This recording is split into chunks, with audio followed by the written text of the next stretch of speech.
All right, welcome to episode 3 in the ProCraps Dice Control series. Now, the series is really not at all designed to be a tutorial or a how-to on dice control at all.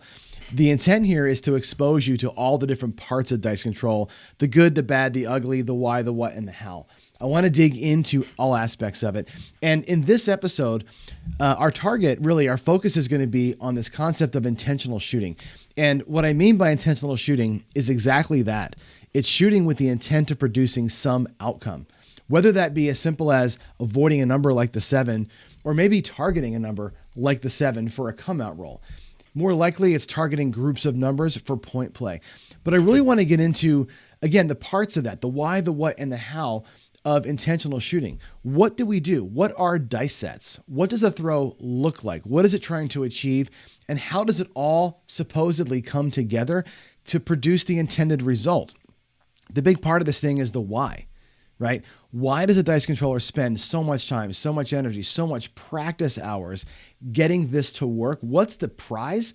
We saw the amazing impact just avoiding the 7 has. Well, what happens if you couple that with the ability to target certain numbers? That's what we're here to find out. I'm John. This is ProCraps. Let's dig in and find out more about intentional shooting.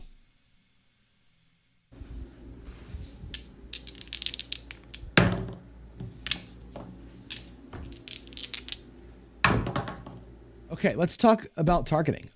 Targeting is a really interesting subject. I think that a lot of folks on the anti-dice control side believe that dice controllers are trying to target certain numbers, and every time they miss the target, it's a failure, and that, you're wrong and you're full of crap, and boom, we have this thing. I believe that dice controllers, and I've talked to many of them, aren't trying to snipe numbers. They're really trying to have more results in a certain grouping of numbers that's beneficial to how they bet. And that's really what it comes down to, is finding numbers that are beneficial to the way that you want to bet.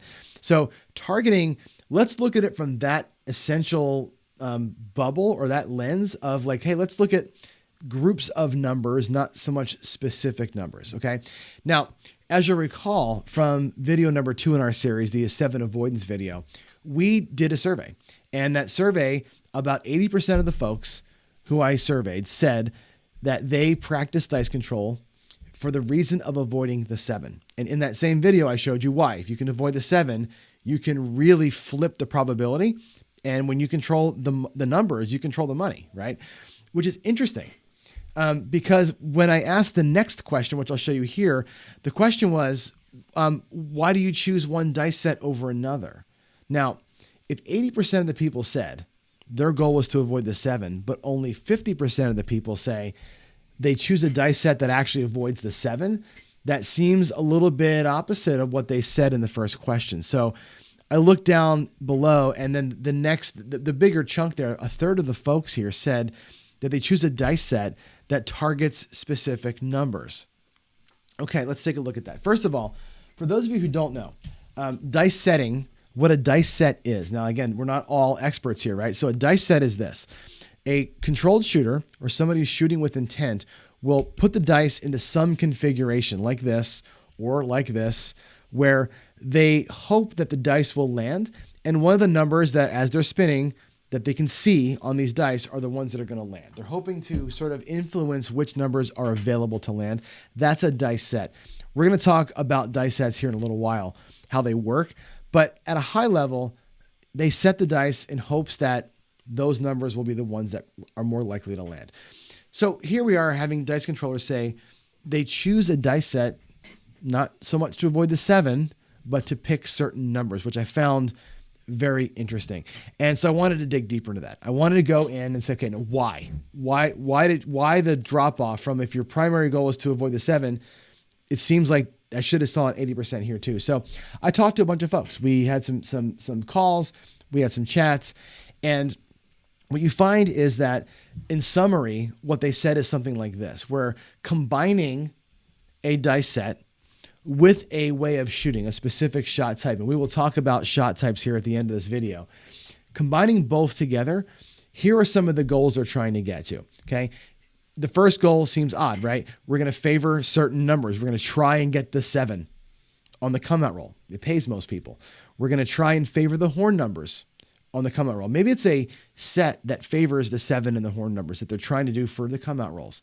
Maybe during the point cycle, they choose a set that avoids the 7. So the roll goes longer. If the roll goes longer and you can average 8 or 9 rolls before the 7, you call it a pitch count, like a pitcher in baseball. You know how long you can likely go before you peter out. That's good to know if you can bet accordingly, right? So that's, I think, a big part of this. So establishing a predictable length of roll, and they feel like their dice sets help them with that. Clustering box numbers. Again, the 4, 5, 6, the 8, 9, and the 10, the numbers that you bet on most of the time, you want those numbers to pay off most of the time. So you choose a dice set that favors those kind of numbers. A lot of folks say that, hey, I found that with my set, I produce a dominant number. I hit the 5 all the time. And if you know that your set and the way you throw produces lots of 5s, you may bet accordingly on that. So that's another reason why they're saying that they set the dice in certain configurations. And again, others will choose to set the dice that they favor. They get more hardways, the 2 2s or the 2 4s, which pay a little bit better. And again, if they know that they can do that, they bet accordingly. This all goes into the goals, right? Why does somebody practice so hard and so long and all the hours on this crazy idea of trying to control the dice? So that's part of the why. In summary, that's kind of what they told me. Now, in specific, I think that we'll find, and I'm going to share a few quotes with you here because I think it's interesting to see what some of the folks that I talked to had to say. And I cherry picked a couple of good ones here because I like the maturity of the answers that I got, the transparency of it. And what you'll see here is that they all agree. Everybody that I've talked to at least agrees that every throw is random. And I said that in our first episode, and folks who do this will tell you every throw is random, right? The job of a controlled shooter, the job when you're trying to shoot with intent is to lessen the degree to which things are random. And I know that folks will say you cannot decrease randomness. That's insane. Well, the dice setter is trying to do that because if you think about a set, and in this particular set, we've got this on one end, the 6s, the other end, the 1s. If I have the dice and we never get to where they roll over, you take the 6 and 1 out of the equation, you reduce the amount of probabilities, right? You reduce the chances of some things coming. That's the reason for it. So yeah, every throw is random, but can you reduce random by eliminating 4 of the dice faces from ever showing up? It's interesting theory. But anyway, here's some of the quotes they have. And I think these are very insightful and I wanted to share them with you here. So one person says this, you can control everything up to the point at which they leave your hand, which is very true. You can set them in any configuration that you want. You can have perfect grip, perfect mechanics, an awesome release, and off they go into the air. And from that point, all bets are off. Like a shot in golf. Everything is perfect until it leaves your club face. Then you get wind and trees and grass and divots and sprinkler heads and all sorts of things, right? Dice are the same way. They leave your hand, they hit the table, they hit the back wall, they hit the table again. All chips are in the way. There's hands get in the way. There's all sorts of things that can destroy perfection, quote unquote, which is interesting and honest. I love that quote. Somebody else says this, if you can keep them from dancing, they'll sit down for you and hopefully close to the way you let them go. And again, that's the idea of a dice set where if you set them up in a way that these are the numbers that you want to see, if they don't go flying all over the place and you can control and keep them from dancing around, they will sit and maybe, hopefully, you can get them to land kind of where you started at. That's a nice goal to have for sure. And again, there's a couple of ifs in there. Again, this is one of the best shooters I've ever met and talked to. He said this. He knows there's randomness in there. So don't, we don't want to go down this road of every dice controller thinks that they are above physics because they're not. This person says once they hit the table, all you can hope for is that you set them up to succeed. It's a play on the same idea, which is you've done all that you can. You set them, you gripped them, you tossed them, and you've given them every chance you can under your control to succeed. Now you need help. You need physics to work for you. You need the table to work not so hard against you. So again, another really good, mature answer there, I think, that explains it. But this last one really, I think, is pretty cool. Again, a set will make your mechanics shine or hinder your result, right? The set is not the be all and the end all. The set will expose your mechanics, okay? Sets are a medium of expression of your mechanics, not the guarantee of a successful throw. And I think that's important to know. It's only a small part of it. The set is a bit player in a giant act. Big play. It all rolls in, and there's so many moving parts to this. It's, I guess I always use golf as the example. Dice throwing and golf, there's so many moving parts. The set is one that we're going to focus in on today. Today's going to be all about the dice set. I want to take a look at how do dice sets work, like actually setting the dice. I want to look into win craps, right? We're going to go to win craps here in a minute and look again at what happens over time if you can set the dice. If you recall, again, from video 2, the avoiding the 7 video, we looked at win craps and said, what if you can just make the 7 come 5 out of 36 instead of 6 out of 36? What does it look like? Well, you saw the amount of money that can be made, because when you control the probability, right? When you control that, it changes the whole game, right? It changes, the math changes when you can control the 7. Well, now I want to look at what if we're controlling the 7 and at the same time getting a higher percentage of numbers in the box, 4, 5, 6, 8, 9, 10. What happens if you can increase those chances along with holding back the 7? I've got a really good script to run today that I think tells a good story about what that looks like. If you're a controller or if you're relying on pure random, what are the likelihoods of score hits in that realm? So let's transfer over now to win craps. I want to actually bring that to 4 here. And I want to, again, we're going to set up some probabilities. I'm going to roll some rolls over time.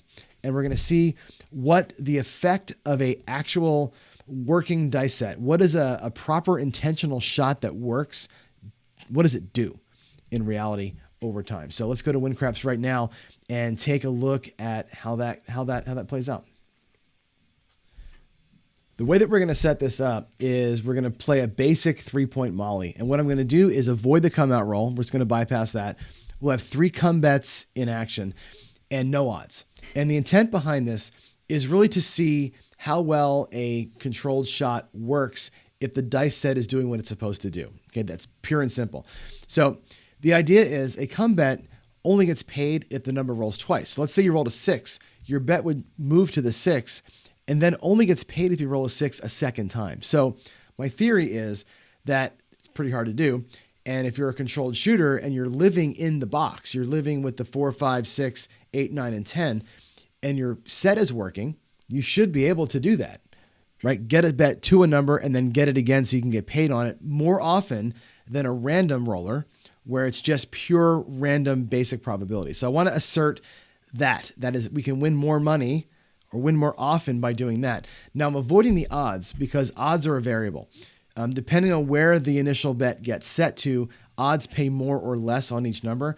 I don't want to introduce that variable into the equation. I want to really focus on the number of wins that we get, not so much the amount of each individual bet. That's less interesting to me statistically than seeing how often the come bets can be hit. The theory here is that you're hitting more times than not. Let's see if a controlled shot, if a dice set, if intentional shooting actually works, if you can pull it off. Let's open up win craps and find that out. Here we are in win craps, which, as you may know, is a application for Windows that lets us play craps against the computer or with the computer.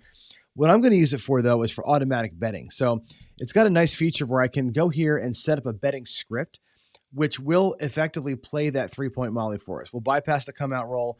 We're going to go ahead and get up to 3 come bet set. And when we're at 0 bankroll, if we get there, it'll just stop rolling for us. Very simple script.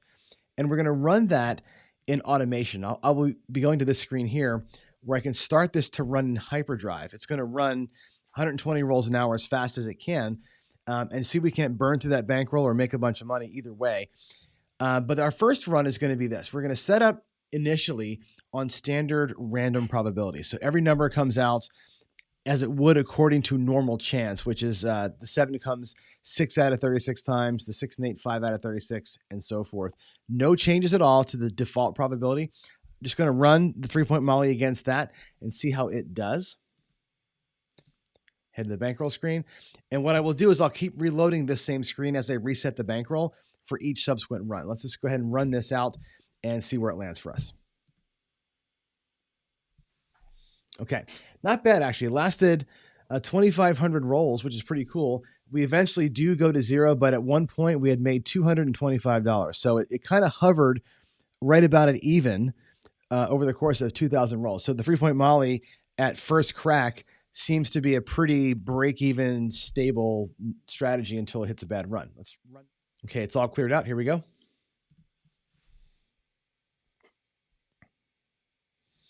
Lasting a little bit longer this time, 6,000 rolls. And again, we eventually zero out, and our highest profit during this run was $350. So again, not making a ton of profit, but it's hovering pretty good over the course of a few thousand rolls. It's actually kind of interesting to see the 3-point molly last that long. It's pretty cool actually to know that straight come betting does keep you in the game. You're not going to make a fortune here with a straight flat come bet, but it does seem to work. Okay, let's do one more run just to prove that we're in the same zone here, and then we'll switch over and change the dice set. Okay, it's all cleared out. Here we go.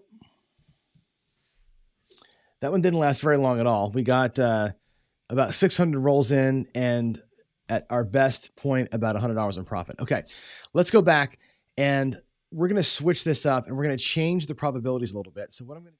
Okay, let's modify this now to simulate a dice setter who's able to hold back that 7 by 1, back down to 5 out of 36, and also will increase the rest of the numbers a little bit to sort of heavily favor the box numbers versus the horn numbers, the 2, 3, 11, and 12. So what I'm going to do here is unlock the cells. We're going to change the 7 to showing every 5 out of 36. We'll change the 6 and the 8 both to come instead of 5.16. Let's have them come every 5.3. Let's just do 5.5 for both of those. We'll do 5.5 for the 6, 5.5 for the 8. And you'll see that it starts pulling the probabilities from other numbers. Let's get the 5 and the 9 to come instead of every 4 times, every 5 times. And the last change we'll make is the 4 and 10. Let's increase their probabilities back up a little bit to, let's go to, we'll go to 3.5 with them each. 3.5. Now, what that's done, you'll see, is the 12 and the 2 now come every half a roll, or 1 roll total out of 36. And the 3 and the 11 are about 1 out of 36. So the thinking here is that if you can, as a dice setter, hit more of those box numbers, you're going to hit less 7s. So 1 less 7 out of 36. And the 2, 3, 11, and 12, the numbers you really don't want to hit very much, also get a little bit of a reduction. So if I set it to this, we'll inactivate and reactivate that. We'll go back to the bankroll screen now. We're going to reset our account to have a balance. Go back to bankroll, and we're going to run the same strategy with that little bit of change. Okay, we've got a new bankroll, and we have our dice setter box number favored probability chart in place. Let's see if that changes the outcome of our come bets. Okay, and as predicted, when you're hitting more of the come bets, when you're hitting more box numbers, you're going to repeat them more often, and you'll see that we're going to go into here 13,000 rolls and a $7,000 profit. Not unexpected, okay? And if you think about what happened, we really only did a little change. It seemed like a lot as I was typing it, but let's go back and look at it again. Our change is this. The 7 comes just a little bit less, 1 roll out of 36 less. These numbers come on average about a half a point to a point more than they normally would. The 6 and 8 normally come every 5 out of 36. I gave them 5.5, right? The 4 or the 5 and 9 come every 4. I made them come out every 5. The 4 and 10, I gave them an extra half a point at 3. This is really a good look at what it might look like to really target, if you will, a grouping of numbers through your dice set. I want to clear the bankroll out and run it one more time just to show that that's going to work again, and then we'll talk more about what's actually going on. All right, new bankroll. Everything's the same settings. Here we go. And again, it's going to roll and roll and roll off into kind of oblivion here, which is interesting. If you remember the show that we did about the 7, we had the same experience. Once you held back the 7 at all, you saw that really meteoric rise in terms of profit. Now that was even more than this, because in that one we bet place bets on all the numbers. Here we're doing come bets. What I find interesting about this is that to earn profit here, you've got to hit each number twice before you can collect on it at all. So really, to make any profit at all, as you saw with regular come betting on standard probability, it's tough to pull off. This showcases that if a controller is actually within the realm of those box numbers because of their setting and how they're throwing, the effects can be drastic again. So I think we're again looking at really solving for or understanding the why around somebody would go ahead and pursue dice control, dice setting, and some kind of influence. So this is a pretty interesting outcome, not surprising, but interesting in the fact that it really does tell me why we're pursuing this. Well, those results were interesting, not surprising, but interesting. I think it goes to show that, we already know that if you can hold back the 7, it elongates the rolls. And now we've seen that if you hold back the 7 as well as able to target a small set of numbers, not only can you elongate the rolls, but you can make even the tough to achieve come bet profitable, right? Remember, the come bet's got to hit twice before you get paid. And you saw we had a pretty good profit there. And again, not a surprising result. However, it does prove to me the goal. I do see, again, the pot of gold at the end of the dice influence rainbow. So how do we do it? There's a lot that goes into controlling the dice to get a result like that. And it starts out with dice setting. So we're going to go to the table here in a minute, and I want to show you at close range how dice setting works. I'm going to give you kind of a high-level overview of dice set theory, how dice sets work, what folks are looking for when they make setting or when they make dice sets, and how we use them in throws. We're going to take a look quickly at a few different throw types and how that can kind of play together. I'm also going to give you a few links in our description here of a few channels and a few specific videos where folks really do get into and show you the way that dice sets work and what they're really trying to achieve as they dive into and change up their dice sets. So with that said, let's go to the table and get a close-in look at some dice sets and how they all play together. Okay, let's dig into dice setting. Now, before we start, I'm going to use the big dice to do this because the smaller ones are a little too transparent to see the faces. So I'm going to pull those off camera here, and we'll use the bigger ones. And before we start, let's define a few things. So what is a dice set? Dice set is nothing more than a controlled shooter putting the dice together before they throw in a way that they think if they can make the dice behave during the throw and landing, will produce something predictable.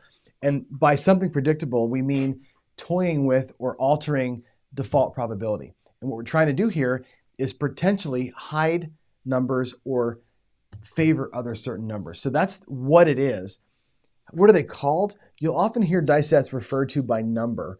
And what they're simply saying is they're going to refer to them as what you see on top and what you see in front from this side to this side. So this particular dice set is called the 4-2-4-2 dice set.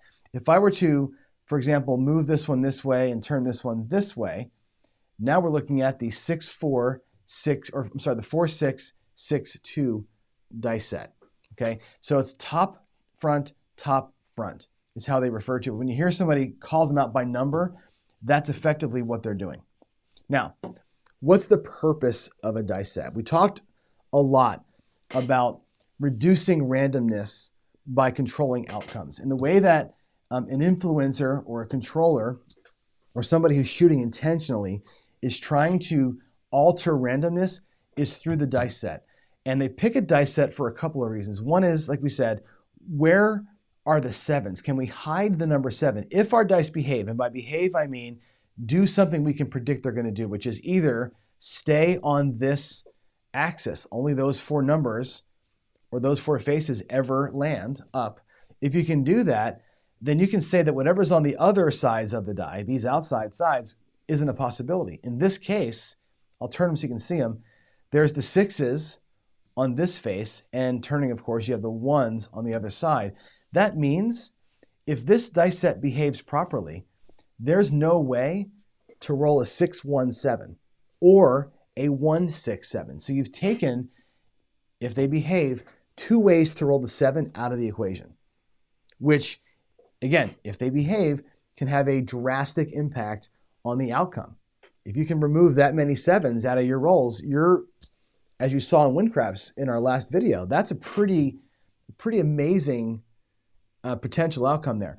The other thing that dice sets do, or try to do, is to cluster you in certain number combinations. So here is, again, this is called the Hardways set, because you have the 4s on top, you have the 2s, you have the 2 3s, and finally the 2 5s. So this set with the Hardways on it clearly is set up to favor the 4, the 6, the 8, and the 10. And, you know, given the fact that you know you're not going to have the dice just stick and land, they will roll around a little bit. If this set happens to land with the 4 maybe staying up and this die here rolling an extra time, where do you land? Where do you end up with? Here's a way to look at how effective a set is. If one die doesn't behave perfectly, well, now you've got a 4-5-9, a 2-4-6, a 3-2-5, and a 5-3-8. And again, you're still peppering the inside and box numbers up here. That set works really well, right? All the numbers are there potentially. Now, there is a danger where if this die or whatever die rolls over an extra time, now it's rolled over twice, and here's all your 7s. You got the 4-3-7, the 2-5, again, the 3-4, and the 5-2. So that's a potential disaster if the set rolls over, if the one die rolls over twice, right? But that's the worst possible case here. This set does a pretty good job of hiding 2 of the 7s and peppering you inside the box given a single pitch. Now, there's also the chance that a die might roll this way and land in that configuration after it hits the back wall. Fine. What does this set do if that happens? Well, you've got a 6-4-10, you got a hard 4, a soft 4, or an easy 4, and a hard 10, as well as a 6, a 5, and a 9. So depending on how this thing ends up rolling off the end, that set can produce some pretty interesting numbers to it if you either stay on axis or have a single die kind of go off kilter like this. So it does a pretty good job of hiding 7s and producing numbers in the box. That's just one family of dice sets. So many things can result from this. You've heard of folks saying, I'm going to shoot the all 7s set.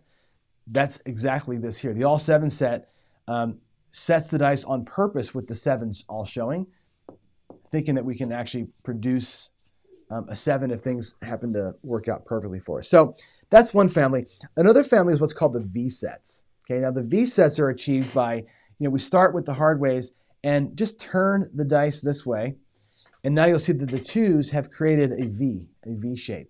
And the V set, in its default way, targets the outside numbers, the 4 and the 10. You'll see we have an easy 10, a hard 4, an easy 4, and the hard 10. So this set out of the box is designed to target those kinds of numbers. And if we have a single pitch, this one happens to roll over one time. Now you're getting a 9, an 8, the 5, and the 6.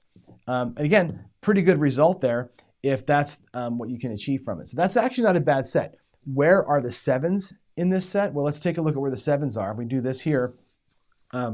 And if we get, let's see, we've got the 4 and the 2, there's the 5, and there's the 2. So if the dice happen to roll like so, you'll end up with a 7. If this die happens to roll just twice over, you get the 7. So the 7s are there. It's the 5-2 version of it. And the 4-3 and the 6s are actually hidden from you because the 4s and the 3s are on the outside in this set. Once you flip the dice this way, you take the ability for that 3 to match that 4 out of the equation unless you get that extra pitch or that extra explosion there. So that's one version of a V set. You can turn the die this way too and still make a V. And now your targets are the 5, the 4, the 9, and the 10. And again, the V set, the 2V set specifically, is really good at finding those outside numbers. Alternatively, there's the 3V set, again, still in that same family, where you turn the right die, for example, this way. You're still looking at the hard 8 on top, but on the bottom, we've created this. The 3s turn into a V shape. And this set produces the hard 8, the easy 8, the hard 6, and the easy 6, which is pretty nice. If we happen to get an extra roll out of it, that extra pitch, now you're on a 5, a 6, a 9, and an 8. So this set here designed again to really target the inside portion of the box, the outside being kind of a bonus if you end up with an extra pitch there. And just like before with the 2V set, I can turn this die this way. The V is now upside down, and my numbers are hard 8, 3, hard 6, and yo 11. So the V sets are interesting because they tend to favor the inside box numbers in this case, but can also be counter-rotated and target some of the horn numbers. So that's the V set family. And the other family is what's called the kissing sets. And you can think of them like, here's the number I'm going for. Let's say we're looking for a 5, and you can turn them to face each other, and you're hoping for the implosion to happen, or to go that way and get its sister number. So the kissing sets are designed, again, to produce some kind of a predictable outcome. And again, where are the 7s? You got to hunt for the 7s here and see which ones are going to get you. You can see it right there. There's the 6 and the 1, right? There's the 4. There is no 3 to match it, which is nice. If we explode this way, we then have the 5, 2 can match up. So the 7s are there, but largely hidden in that kind of a set. Again, targeting the cousins or the sister numbers here is what we're kind of going for. So that's a look at like dice setting families. And really, there's so much more that goes into that. I've got a bunch of links in the description that'll send you off to videos where folks who have studied dice setting are really breaking down which sets work in which scenario. But know this, the set itself only works if everything is perfect. And that's a kind of a tough hill, right? Your dice have to land and behave themselves during the roll and hit on those on-axis numbers, or if you're trying to get off axis, whatever. Getting your dice to behave is what makes the set work. And I think we saw a quote about that earlier from somebody who said, the set is sort of like, it speaks to your mechanics. The set is only the starting point. Your mechanics tell the rest of the story here. And the table has something to say about it too. The table has its way with you, right? The table is bouncy. You have to make 3 impacts before you can land. They hit the table, the wall, and the table again.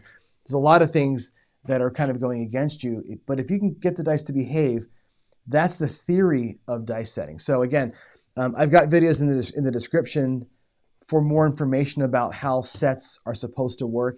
And again, it's all aimed on, their behavior based on your mechanics. And my mechanics might produce this every single time. Yours might produce that every time.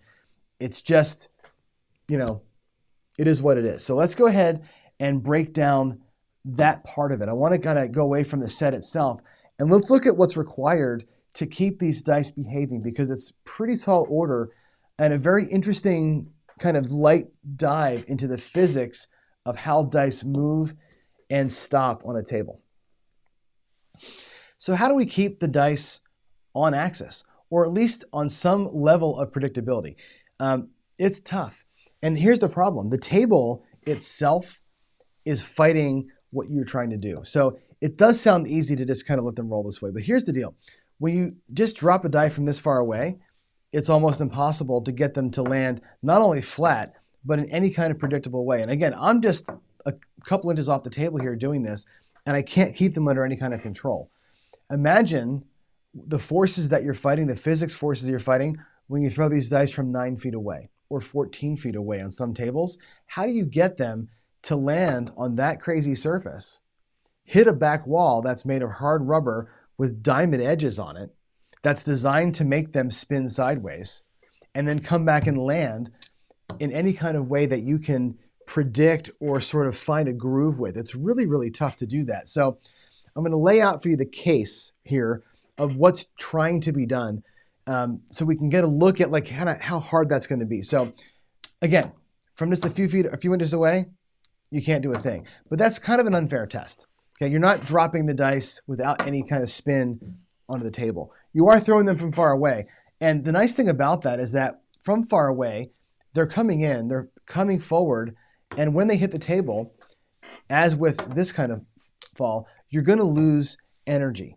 Okay. Part of the physics of this is they are traveling at some speed and coming down at some angle. And the combination of those two is going to remove some of the energy from the dice and slow them down.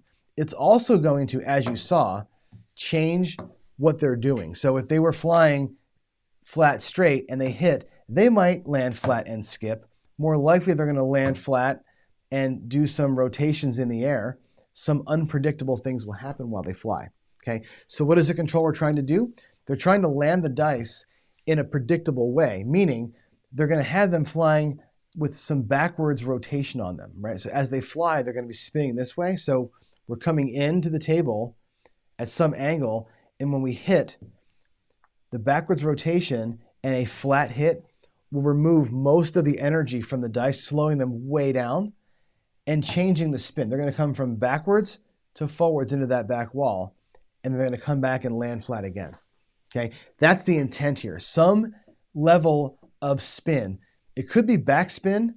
It could be forward spin. I've seen people throw the dice both ways. Like this, where they have imparting a backward spin. I've seen folks throw the dice like this, where they impart a forward spin. I've seen folks throw the dice where they have them horizontally and they put a horizontal spin on the dice and they spin this way in the air. Okay? Helicopter toss versus forward spin toss versus backward spin toss. All designed to have the dice land flat in some way, remove the energy, change the direction of the dice as they hit the back wall, and control how fast they're coming off and landing.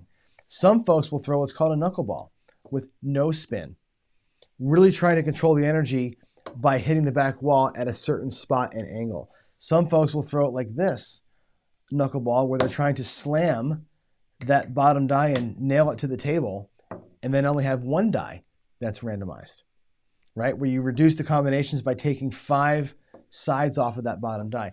It's very interesting, I think, what the dice controllers are trying to do to combat what this table is trying to do. And this table, I have to tell you, fights really hard against everything that a dice controller tries. It doesn't like you landing flat.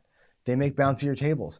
It doesn't like you having to hit a back wall, right? That was flat before. Now they put the diamonds on there. So it has to roll, hit that thing and skitter.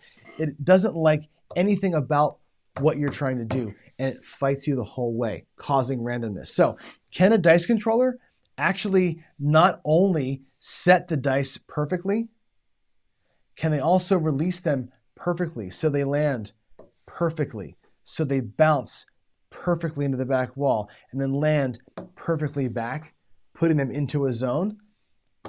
That answer, my friends, remains to be seen.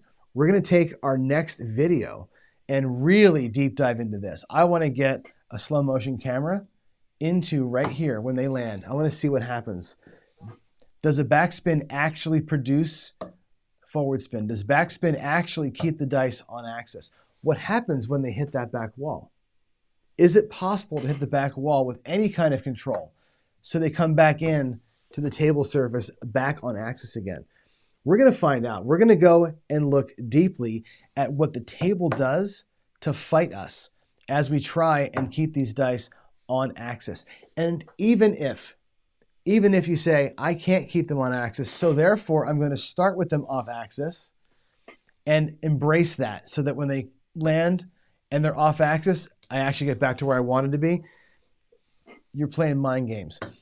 We'll see how that works out here as we go. But that's a big look at kind of what's going on here. Okay, from the set itself, which I think is where it all starts, to the fight, the war that we have between the table surface, the back wall, and the table surface a second time. Not to mention people's chips being in the way, not to mention people's hands being in the way. There's all sorts of issues that are faced with trying to make these dice stop with any kind of control. So it should be, at least to me, it's interesting to think about what does it look like, right? If you can, in fact, reduce randomness by hiding the 7 in certain ways, if you can set the dice to produce certain numbers or sets of numbers that you can bet on more effectively, if you can keep them in the set during that throw and the release and the landing and the wall and the landing again, if you can implement a throw type that makes all that happen, that's fantastic, right? But it's a big if. Matter of fact, it's a lot of ifs. And I think that's where this next phase of our series has to go, which is it all sounds good, right? If you can do all those things, yeah, you can make a ton of cash. You saw in Windcrafts, if you can reliably stay in groove on your numbers, you can make more money. If you can set correctly, if you can release correctly, if you can land correctly, if you can control what happens after they leave your fingers, that pot of gold is a pretty big one, but it's a big if to get there. And like I said, that table fights you. It fights you every step of the way. Where are we going next?